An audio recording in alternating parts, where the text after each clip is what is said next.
여러분 안녕하십니까? 러시아로 보내진 북한군은 총알바지 용병에 불과하다. 북한군 파병에 대한 김용현 국방부 장관의 평가입니다. 김정은이 인민군을 남해 전쟁에 팔아넘긴 거라고 비판했는데요. 미국 정부도 북한의 파병 사실을 공식 확인했습니다. We assess that between early to mid-October, North Korea moved at least 3,000 soldiers into eastern Russia.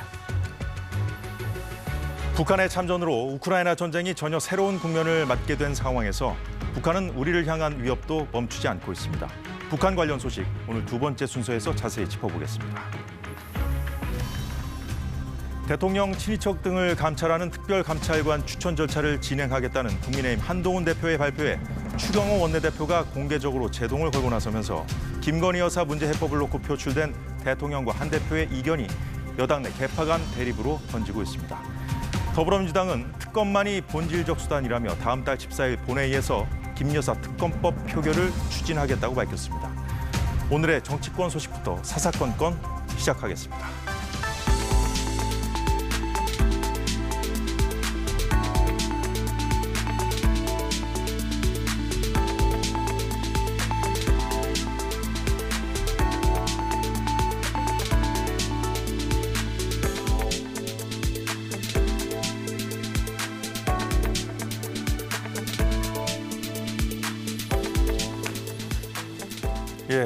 전국이 가면 갈수록 더 혼돈스러운 모습인데요. 전국 상황 함께 짚어볼 두 분 소개하겠습니다. 국민의힘의 김재원 최고위원, 더불어민주당 홍익표 전 의원 나왔습니다. 안녕하세요. 네, 반갑습니다. 반갑습니다. 네, 특별감찰관은 국회가 후보 3명을 추천하고 대통령이 임명하는데 문재인 정부 이후 8년째 공석입니다. 윤 대통령과의 회동 이후 한동훈 대표가 김 여사 문제 해법의 하나로 특별감찰관 추천을 제시하면서 집권 여당 대표와 원내대표가 권한 범위를 놓고 대립하는 상황이 벌어지고 있습니다.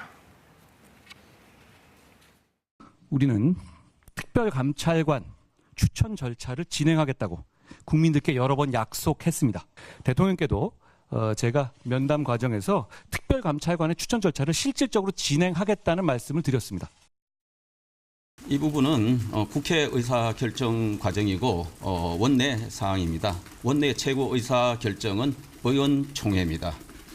그리고 그게 의장은 원내대표고. 당대표 임무 관련해서 제가 오해가 없도록 한 말씀 드립니다. 당대표는 법적 대외적으로 당을 대표하고 당무를 통할합니다. 당연한 말이지만 원내든 원외든 당 전체의 업무를 총괄하는 임무를 당대표가 수행하는 것이죠. 예, 지난주까지 사이가 좋아 보였거든요. 김재원 최고위원님. 근데 이제 한동훈 대표가 발표한 것을 추경호 원내대표가 원내 사안이라고 제동을 걸고 한동훈 대표가 나는 총괄 임무를 맡는 사람이다라고 반박하는 이런 상황인데 사실상 대립했다고 봐도 되는 것인지. 지금 상황은 조금 의견 충돌이 있는 것 같습니다. 이 부분은 사실 우리 당의 그동안 당내 민주주의를 위한 여러 가지 우리 선배들의 논의 그리고 많은 노력 끝에 당내 민주주의를 위한 두 가지 정도의 제도적 장치가 있거든요. 그 하나가 투톱 체제고 두 번째는 당권 대권 분리 규정이었습니다. 그것을 달성하기 위해서 한 20여 년 동안 오랜 심사숙고 끝에 우리 당이 이 제도를 만들었는데 지금 이제 특히 그 중에서 이 당권 대권 분리 규정과 투톱 체제 부분에 대해서 조금 논란이 최근에 제기가 되고 있는 상황입니다. 네. 특히 우리 당은 이제 당대표를 선출하지만 국회 운영과 국회에서 결정하는 모든 사안에 대해서는 그 당헌제 61조에 국회 운영에 관해서는 원내대표가 최고 권한을 갖는다라고 규정하고 당의 국회 운영과 관련된 의사결정의 최고 권한이 있는 것은 의원총회로 규정하고 의원총회 의장은 원내대표로 정하고 있거든요. 그러니까 이제 이번에 논란이 된 이 특별감찰관을 받을 거냐 말 거냐, 임명할 거냐 말 거냐, 이것은 이제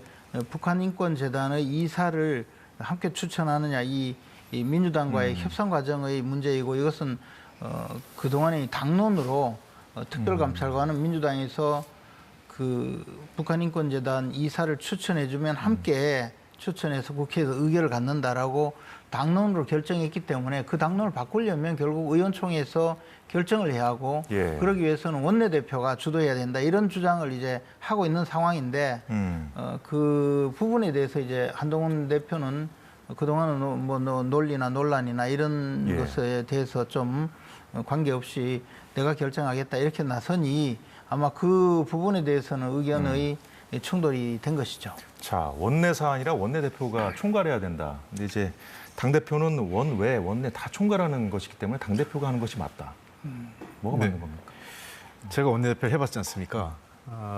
저는 원론적으로 한동훈 대표 입장이 맞다고 생각합니다. 왜 그러냐면 물론 그 김재원 최고가 말씀하신 것처럼 우리 당도 그렇고 그 국민의힘도 그렇고 지난 한 20여 년 이상 원내대표 제도를 도입하면서 국회 사무와 관련돼서 원내대표가 좀 총괄 지휘할 수 있는 권한과 책임을 부여한 건 맞습니다. 그러나 국회 사무라는 것이 기본적으로 이 당무와 분리될 수 없기 때문에 예컨대 그 최고위원회가 존재하죠. 당 지도부요. 그러니까 최고위원회를 대표하는 것은 당 대표고 그렇죠. 원내대표도 당 최고위원회 최고위원 중에 한 명이죠. 당연직으로. 또 원내대책회의도 이렇게 주재하죠. 그러니까 최고위원회 회의에서 당의 총괄적인 사무를 결정합니다. 즉 어떠한 저희가 국회에서 어떤 법안을 통과할 때 우리 민주당 같은 경우도 예. 어떤 법안을 당론으로 채택할 거냐 말 거냐 할 때 그거를 의총에서 바로 결정하는 게 아니라 일단 최고위원회에서 논의를 합니다. 최고위원회에서 어떻게 할지 결정을 하고 그러면 이제 의총에서 의원들한테 의견을 묻자든가 아니면 당대표와 최고위원들이 논의해서 입장을 결정하고 이것을 의총에서 추인받자고 하든가 이 두 가지 중에 결정을 하고 가는 거거든요. 그렇기 때문에 일정하게 이 국회 사무와 관련돼서 국회 운영과 관련돼서 원내대표의 권한이 있는 것도 맞지만은 그것은 당대표와의 관계에 있어서는 역시 당대표가 당을 대표하고 당의 모든 업무를 총괄 대표하는 것은 당대표고 거기에서 일정하게 위임받은 권한만큼을 행사하는 게 원내대표입니다. 그래서 물론 뭐 각 당의 그 문화와 전통의 차이가 있을 수 있겠지만 기본적으로 그렇기 때문에 투톱이라 하더라도 당 서열상 1위는 당대표, 2위는 원내대표라기 때문에 이번에 특별감찰관 제도 같은 경우는 만약에 이제 그 한동훈 대표가 입장을 바꾸고자 한다면 최고위원회에서 논의를 해야 되겠죠. 최고위원회에서 논의를 해서 결정을 하고 그러면 이 결정된 사항을 의총에서 결정하자 이렇게 하면 될 근데 일입니다. 여당이냐 야당이냐에 따라 좀 달라질 수 있는 거 아닌가요? 근데- 그러니까 이제 홍익표 의원님은 네. 야당일 때 원내대표를 하셨잖아요.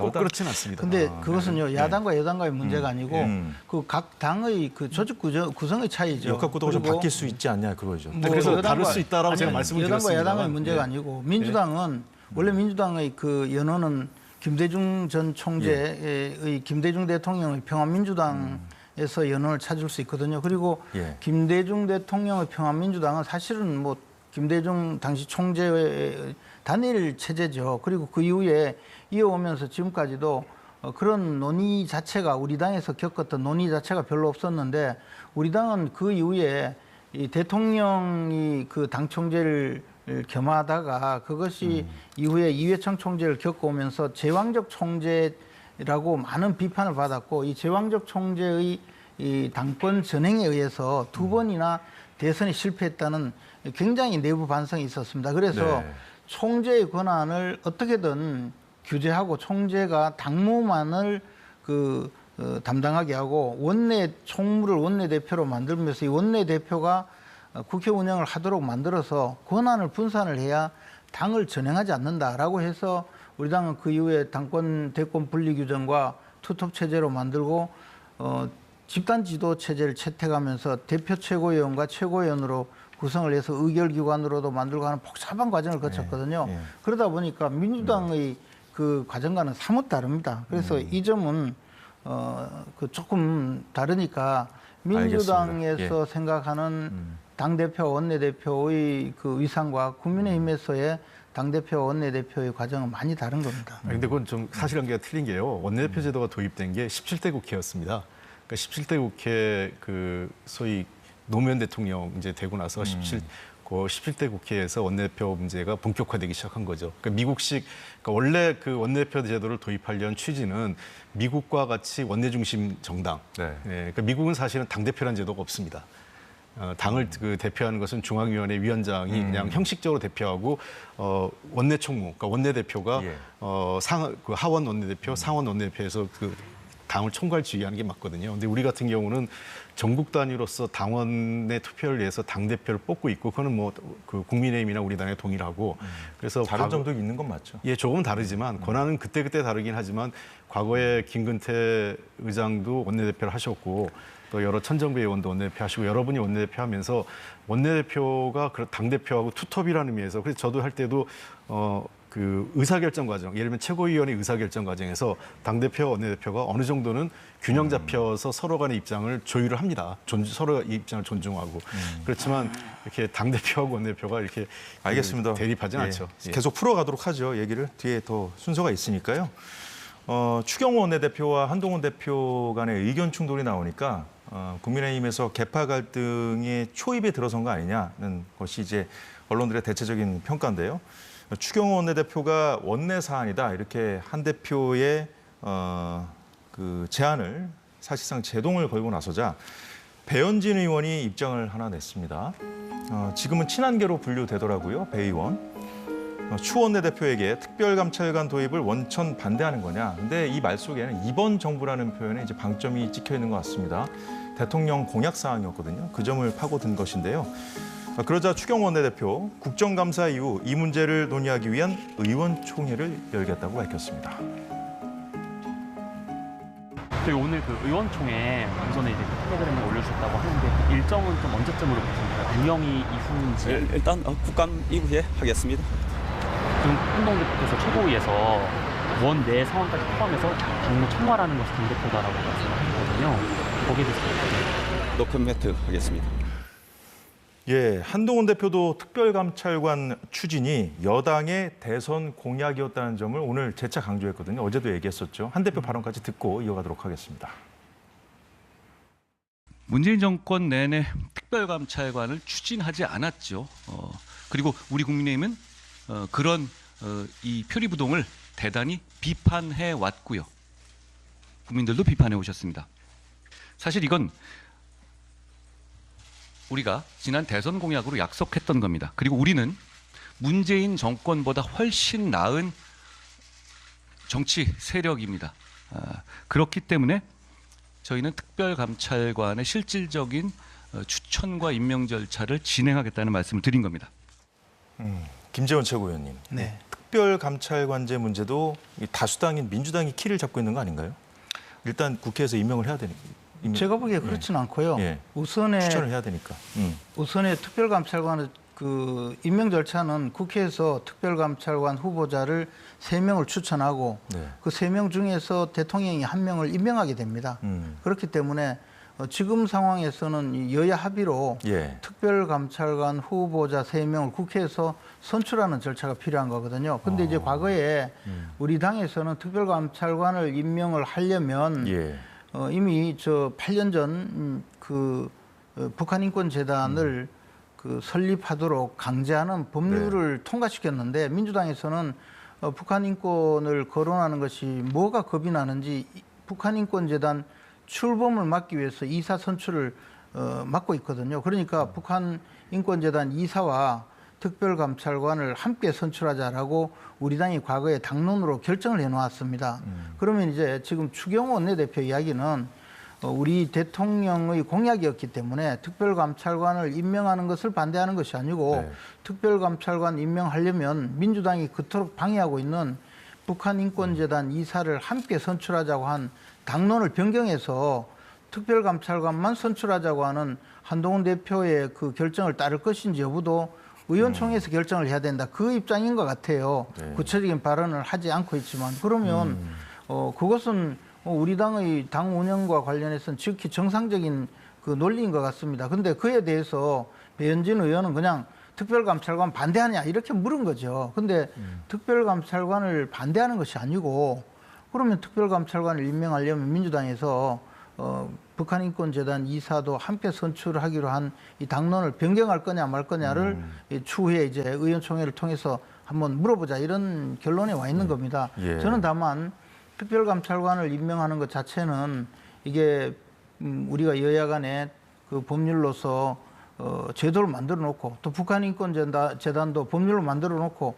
이것을 국회에서 이 재단 이사를 선출하지 않는다든가 또는 특별감찰관 후보자를 선출하지 않음으로써 사실 제도를 그냥 그 무력화시키고 있거든요. 그래서 차제에 그러면 같이 임명을 하든지 또는 뭐 예를 들어서 국민의힘 의원들이 의원총회에서 북한인권재단은 출범하지 않더라도 특별감찰관을 출범시키자라고 결정하면 그것은 뭐 그래 따라가면 된다고 봅니다. 지금 이것을 두고 마치 특별감찰관 자체를 반대하는 것처럼 이 당내에서 분란을 일으킬 필요가 없는데 굳이 이렇게 분란을 일으키는 것은 이게 오히려 이제 민주당이 뒤에서 가만히 웃고 있는 그런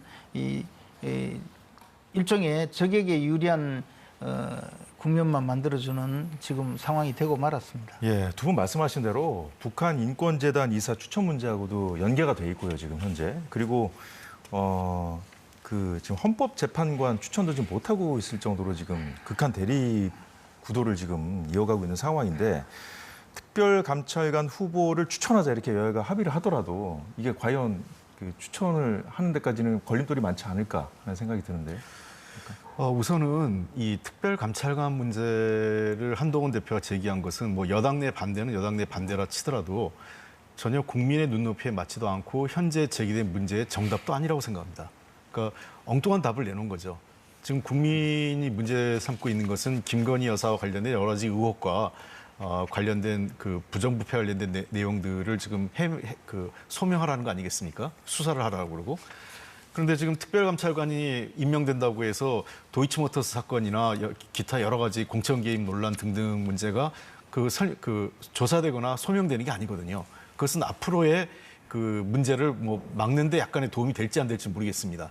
뭐 지금과 같이 그 김건희 여사한테 아무도 뭐 말 한마디 못하는 구조에서는 특별감찰관 아니라 그 더한 사람이 와도 일이 안 될 텐데 그래서 지금 문제는 한동훈 대표가 국민의 눈높이를 얘기해놓고 국민의 눈높이와 맞지 않는 특별감찰관으로 본질을 흐리는 것은 잘못됐다. 그래서 특검법에 대한 입장을 분명히 하고 이 특별감찰관 문제하고 북한 인권재단의 이사 선임 문제는 그건 별도로 다른 트랙에서 여야 원내대표 간에 협의를 하면 되는 겁니다. 제가 보기에는요. 민주당은 이 특별감찰관 문제는 국민의힘에서 북한 인권재단 이사를 선출하지 않고라도 특별감찰관을 임명하자라고 해도 민주당은 응하지 않을 거라고 생각합니다. 왜냐하면 말입니다. 특별감찰관도 후보자 3명을 선출해서 대통령에게 보내면 대통령이 그중에 1명을 그 특별감찰관으로 임명하는 거거든요. 예. 그런데 지금 당장 계류 중인 것이 헌법재판관 3명을 국회에서 임명을 해야 되는데 선출을 해야 되는데 그것도 하지 않고 있거든요. 이 상황에서 원래 그 3명을 국회에서 추천을 하거나 선출을 하면 과거에 여당에서 1명, 야당에서 1명, 그리고 여야 합의로 1명 이렇게 해서 3분을 선출했는데 특별감찰관의 경우에는 3명을 선출을 해도 그중에 대통령이 1명을 임명하면 여당 추천 인사를 특별감찰관으로 임명을 할 수 있고 헌법재판관은 그 3명 다 헌법재판관이 되는 거기 때문에 헌법재판관을 여야 하나 합의로 하나를 선출할 생각이 없기 때문에 특별감찰관도 같이 하지 않는 겁니다. 그래서 이것은 사실 한동훈 대표께서는 특별감찰관 임명을 야심차게 내놓았는데 여야 합의가 잘 안 될 그런 상황으로 지금 오히려 그 당내에서 협의가 안 되는 것보다도 민주당이 이 냉담하고 있는 이것이 더 좀 문제라고 봅니다. 예, 대통령과 한동훈 대표 간의 회동 이후에 여권 내 상황을 더불어민주당은 기회로 보고 있습니다. 자, 오늘도 여당, 특히 한동훈 대표에 대한 압박을 이어갔는데요. 앞서 홍 의원께서 엉뚱한 답이라고 했잖아요. 그러니까 이제 그 특별감찰관을 할 거냐 말 거냐 이래가지고 지금 여당에서 옥신각신하고 있는데 그게 이제 엉뚱한 답이라고 하셨는데 비슷한 취지의 얘기를 오늘 박찬대 원내대표도 했거든요. 들어보고 이어가도록 하겠습니다. 김건희 여사와 관련된 국민의 일관된 요구는 특검을 받으라는 것입니다. 적당히 사과하고 적당히 활동 자제하고 적당히 인적 쇄신하고 적당히 특별감찰관 임명하고 해서 해결하라고 요구하는 것이 아닙니다. 오직 국민만 보고 민심을 따라서 피하지 않고 문제를 해결하겠다고 말해놓고 김건희 특검을 반대한다면 비겁하다는 소리만 듣게 될 것입니다. 한동훈 대표께서는 이제 더 이상 피하지 말고 행동으로 국민 앞에 결기를 보여주기 바랍니다. 꼭 이 사안만 그런 건 아닙니다. 이제 네. 여당이 얘기하는 민심과 야당이 얘기하는 민심이 좀 달라 보이는 경우도 있긴 한데요. 이제 한 대표 측도 지금 김 여사 특검법 합의 가능성은 없다 이렇게 일축하고 있거든요. 예. 그러니까 저는 그래서 좀 답답한 거죠. 한동훈 대표가 대통령하고 면담까지 해서 그리고 또 면담하기 이전부터 한동훈 대표가 강조한 게 국민의 눈높이, 그다음에 국민의 목소리를 경청하겠다 이렇게 여러 차례 얘기했지 않습니까? 지금 뭐 제가 뭐 특별하게 특정 여론조사를 하지 수치를 얘기하지 않겠지만 김건희 여사 특검에 대해서는 매우 압도적으로 국민 여론조사 결과가 높게 나오고 있는 건 다 잘 알고 계실 겁니다. 그런 걸 감안하면 국민이 뭘 원하는지 그리고 이 사건의 본질이 무엇인지를 다 알고 있으면서 김건희 여사에 대한 수사나 조사를 회피하기 위한 수단으로 특별감찰관 문제를 들고 나온 것은 전혀 동떨어진 답을 갖고 왔다. 결국은 모양새는 마치 윤석열 대통령한테 치받는 모양새를 보이고 있지만 내용적으로 보면 거의 윤석열 대통령이 하자는 대로 따라가는 것 아니냐, 한동훈 대표 입장에서는. 그래서 저는 이런 식으로 그 한동훈 대표가 약간 이중적인 태도, 그러니까 마치 대응을 하는 것, 뭐 대통령에게 바른 소리 하는 것 같으면서도 내용적으로는 하나도 없는 이런 것이 반복된다면 현재 그 국민이 요구하고 있는 목소리를 반영하지 못하는 것이고 여당이 안고 있는 위기를 본질적인 문제를 해결하지 못한다 이렇게 보입니다. 민주당이 지금 생각하는 국민 눈높이하고 한동훈 대표가 강조하는 국민 눈높이도 좀 달라 보인다는 그렇습니다. 말씀이군요. 예. 자, 김재원 최고위원. 앞서 뭐 여론조사 홍 의원께서 말씀을 하셨습니다만 지금 그 여권 내에서도 여권 지지자들 중에서도 김건희 여사 문제 어떻게든 좀 풀었으면 좋겠다고 생각하는 분들이 많지만 그 야당은 야당대로 그 야당의 의도도 또 뻔한 부분이 있잖아요. 대통령 탄핵을 공공연히 얘기하는 상황이기 때문에 여당으로서는 이 상황이 좀 어려운 상황은 맞아 보여요. 네. 그렇죠. 당연히 어려운 상황이고 이 상황을 그렇다고 해서 그냥 시간만 보내고 있다고 해서 해결될 상황도 아니죠. 그런데 지금 이 상황을 어렵게 하고 있는 것은 민주당이 이 특검법을 내놓고 그 특검법을 통과시키기 위해서 온갖 여론전을 펼치고 있고 그것이 또 좀 먹혀드는 상황이기도 해요. 그런데 사실 민주당의 특검법을 보면 이것은 헌법상의 권력분리 원칙이나 공정성 원칙에서도 도저히 납득할 수 없는 그런 악법 중의 악법을 지금 들고 나와서 특검법이라고 이름을 붙여놓은 것이거든요. 이것은 사실 김건희 여사와 관련된 조금이라도 그 논란을 제기한 사람만 있으면 이 모든 것을 수사하겠다고 하고 그 수사하는 수사의 주체는 특별검사인데 특별검사는 민주당이 임명을 하겠다는 거거든요. 그러면 민주당이 특별검사를 임명해서 민주당이 원하는 대로 수사 결과를 내고 그것을 또 재판에 넘기고는 그 다음에는 이 탄핵의 근거로 삼겠다 이런 생각인데 이것은 사실 우리가 불과 얼마 되지 않은 과거에 탄핵을 겪었던 우리 그 보수 정당인 국민의힘으로서는 도저히 수긍할 수 없는 그런 특검법이죠. 그래서 이런 법안을 내놓고 이것이 마치 이 사실을 밝히는 그런 공정한 수사인 것처럼 계속 제시하고 있기 때문에 국민의힘으로서는 이 법안을 받아들일 수가 없는 것이고요.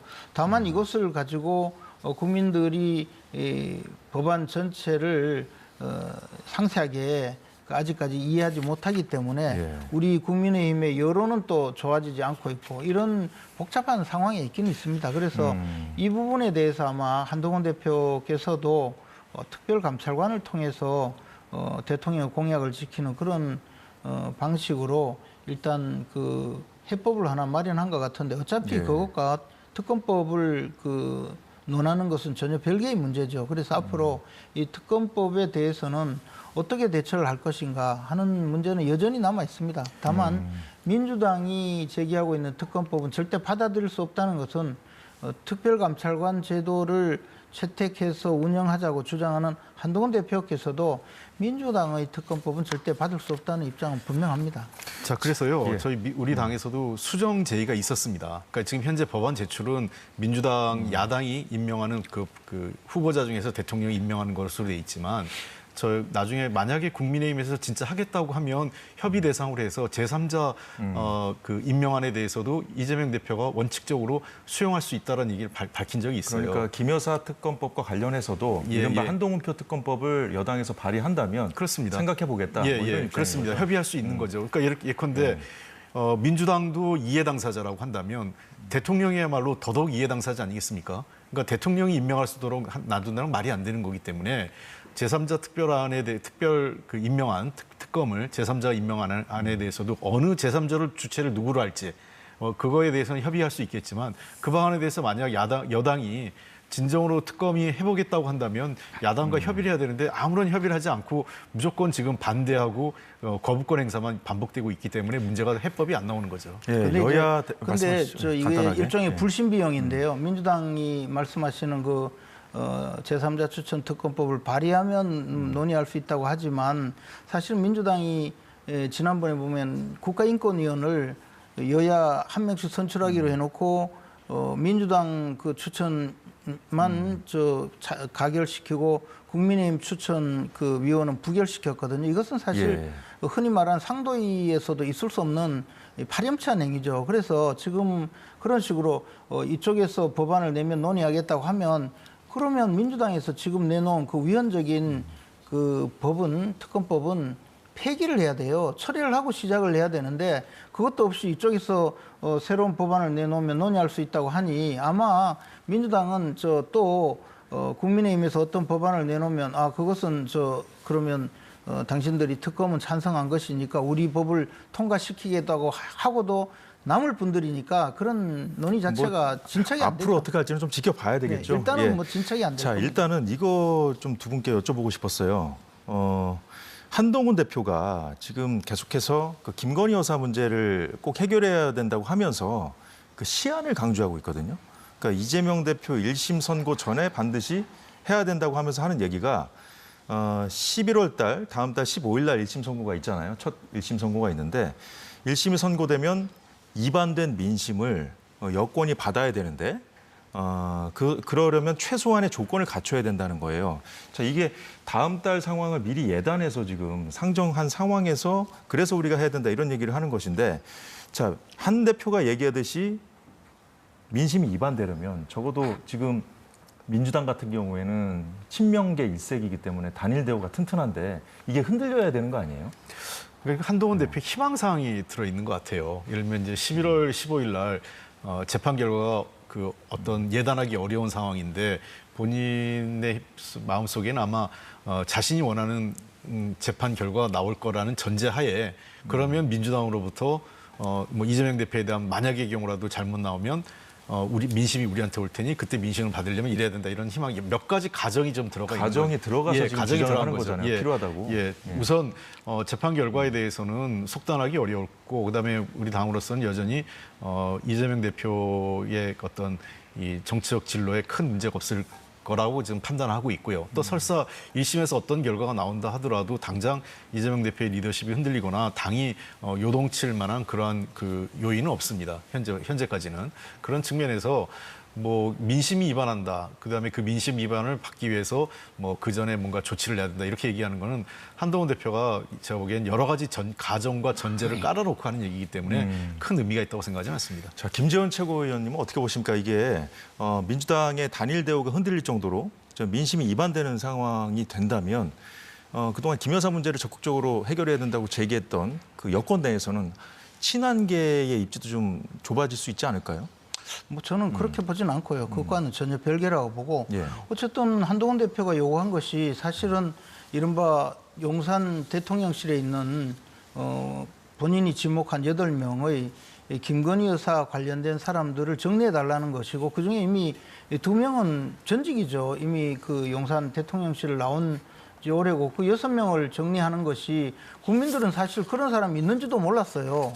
그런데 그 사람들 정리하는 것과 그다음에 대통령 영부인이 대외 활동을 자제하는 것에 대해서는 이미 대통령이 지금도 자제하고 있다. 그리고 앞으로도 하지 않을 거다. 뭐 그런 답변을 한 상태고 그다음에 진실 발견을 위한 절차에 협조해라. 그래서 검찰 수사를 하고 있고 검찰이 또 이제 고검에 항소를 하면 또 수사하지 않겠습니까? 그게 성실히 조사에 응하겠다. 뭐 이런 정도의 답변을 했는데 그것을 하기 위한 절차에서 인사조치가 대체로 남은 것 같은데요. 인사조치는 어차피 시간이 좀 걸릴 수 있겠죠. 근데 그것을 조치를 한다고 해서 지금 김건희 여사와 관련된 논란이 그러면 완전히 정리가 되고 끝나는 문제가 아니지 않습니까? 어차피 검찰의 수사 또는 특검 요구 상황은 지속될 것이고 이렇기 때문에 사실 시한이라는 것 자체가 좀 저는 애매하다고 생각합니다. 그리고 더 나아가서 김건희 여사와 관련된 사건에 대해서는 아직 혐의가 있는지 없는지도 불특정한 상태, 특히 검찰 수사 결과는 무혐의 처분이 된 상태거든요. 그러면 앞으로 뭐 고검에서 항고가 제기가 되어서 수사를 다시 한다든가 이럴 때 그냥 약간 미확정 상태에 있는 수사 사건에 불과하고 이재명 대표의 사건은 선고가 될 그러니까 범죄가 확정되는 그런 상태이고 형량이 정해지고 특히 선거법 위반 사건의 경우에는 공민권이 박탈되는 정도의 이 양형이 있느냐 없느냐의 그런 문제인데 이 두 가지가 마치 비슷한 사안인 것처럼 동일 위치에 두고 시한을 정하는 것에 대해서 국민들은 오히려 좀 혼돈을 하거나 이상한 느낌을 가질 상황이기 때문에 저는 그 시한을 이재명 대표의 법원 선고 일자하고 같이 맞춘 것은 좀 약간 특이한 주장이라고 생각합니다. 다음 달 2일부터 민주당이 장외 집회하겠다고 예고해둔 상태이지 않습니까? 예. 다음 달 11월 그러니까 둘째 주에는요. 김혜경 씨 1심 선고가 있고 바로 다음 날 15일 날은 이재명 대표 1심 선고가 있고 또 25일에는 이재명 대표 또 다른 사건에 이제 1심 선고가 있는데 민주당은 이 시기에 이제 대대적인 대여 공세를 벌이려고 좀 준비하고 있거든요. 그런데 오늘 좀 나온 얘기가 하나 있습니다. 다음 달 14일 본회의에서 김 여사 특검법 이제 대통령이 거부권을 행사하면 28일 날 또 재표결하는 그 일정까지 쭉 나왔거든요. 예. 너무 좀 거기 맞춰서 가는 거 아닌지. 글쎄요, 뭐 이 원내 스케줄 짜는 거야. 당 원내대표하고 원내대표단에서 협의해서 일정을 짤 텐데 아마 여러 가지 상황을 봤겠죠. 왜 그러냐면 본회의 일정 같은 게 있거든요. 이미 기합의된 본회의 일정이나 10월 달에 이제 국감이 끝나지 않습니까? 그럼 11월은 예산국회고 11월 28일이 아마 제가 보기엔 대체로 합의돼 있는 마지막 예산안을 통과시키기 위한 본회의 일정에 합의돼 있는 건 아니냐. 그래서 그런 일정을 쭉 감안했을 때 이 전체 일정을 잡은 거지 뭐 꼭 법정 기일을 염두에 두고 물론 뭐 그런 걸 고려할 수는 있겠지만 법정 기일에 맞춰서 그렇게 했다 이렇게 보이진 않습니다. 자, 김혜경 씨 같은 경우에는 다음 달 14일 날 1심 선고가 나오는데 그에 앞서서 오늘 두 번째 결심 공판이 있었어요. 검찰이 재차 벌금 300만 원을 구형했고요. 그리고 또 이화영 씨 지금 항소심도 지금 이재명 대표 관련 재판에 좀 지대한 영향을 미칠 수 있거든요. 이런 사법 리스크가 현실화돼서 11월 위기설을 계속해서 언론에서 제기하는 그 상황은 어떻게 보세요? 글쎄 뭐 언론에서 좀 과도하게 부풀려서 위기설 얘기하는 것도 있고요. 다만 물론 간단한 문제는 아니죠. 이재명 대표 입장에서는 여러 가지 정치적 진로와 관련돼서 중요한 한 달이 될 거라고 생각을 합니다. 다만 당 안팎에서는 여러 가지 법리적 판단이나 또는 정황상 정치적 진로에 장애가 형성될 만한 판결이 나오지 않을 것으로 믿고 있고 설사 그렇다 하더라도 그건 1심이기 때문에 추가적으로 2심과 3심 속에서 계속적으로 법정 싸움을 할 것이고 그 외에도 당은 당분간 이재명 대표의 리더십이 흔들릴 만한 그런 상황은 아니다 이렇게 보입니다. 자, 김재원 최고위원님, 다음 달에 이창수 지검장 탄핵안도 지금 발의하겠다 이렇게 예고됐고 지금 스케줄이 딱딱 짜 있거든요. 지금 방금 전에 김혜경 씨 선고 관련돼서 이제 홍 의원님 말씀도 들었습니다만은 모르겠습니다. 지금 예상하는 게 좀 다른 것 같아요. 어느 정도 판결이 나올지에 대해서. 뭐 당연히 당선 무효형을 넘어서서 저는 실형 선고가 예상되고 있습니다. 저 개인적으로는 실형 선고를 예상하고 있습니다. 왜냐하면 이 사안은 그 공직선거법 15일 날 선고되는 공직선거법 위반의 경우에도 그 사안이 아주 중한 사안이고 그 자체가 또 대법원 양형 기준에 의하면 징역 2년 이상이 선고되어야 될 그런 그 복수범죄거든요. 그리고 가장 그 죄질도 중하고 또 많은 유권자들에게 알려질 수 있도록 그렇게 그 허위 사실을 공표한 사안이기 때문에 저는 이 사안 자체도 당연히 당선 무효형이 선고될 것이고 그다음에 25일 선고될 위증교사 사건의 경우에도 위증교사 사건이 그 정도로 확실한 증거가 잡힌 경우는 거의 없거든요. 이 증언뿐만 아니라 직접 이재명 피고인의 진술이 녹음이 되어서 법정에서 현출이 된 그런 사건은 수사 사건에도 참 보기 드문 그런 수사 성공 사례인데요.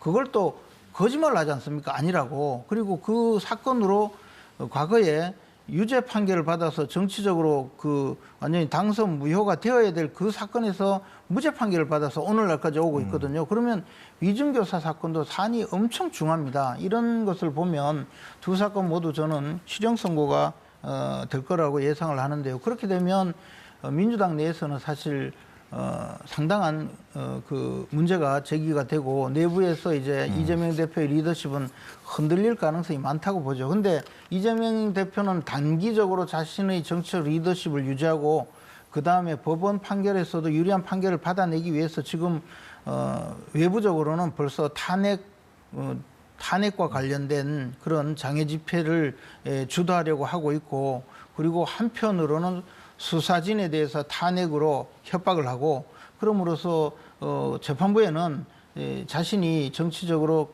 그 상당한 그 리더십이 있고 또 세력이 있는 것으로 재판부도 은근히 영향력을 행사하려는 이런 모습을 보이고 있기 때문에 아마 재판부도 그 용기를 크게 갖지 않는 한 이런 제대로 된 재판을 할 수 없을 정도로 압박이 심해질 거라고 봅니다. 그런 이런 과정에서도 우리는 사법부의 공정성을 믿고 그 사법부의 판단을 신뢰하는 입장인데 저는 이제 사법부에게 꼭 부탁드리는 것은 사법부에서 만약에 이재명 대표에게 불리한 판결을 선고하면 이제 판사들도 탄핵하려고 달려들지 모릅니다. 그렇더라도 법과 원칙을 지키고 대한민국의 헌정 질서를 지킨다는 그런 그 큰 용기를 가지고 이 판결을 선고하리라고 사법부를 향한 말씀까지 해주셨는데 예. 그 부분에 대해서만 좀 짧게 반론 들어보고 그러니까 좀 정리하겠습니다. 여러 가지 말씀하셔서 제가 뭐 법적인 내용을 여기서 다 반박하긴 그렇습니다만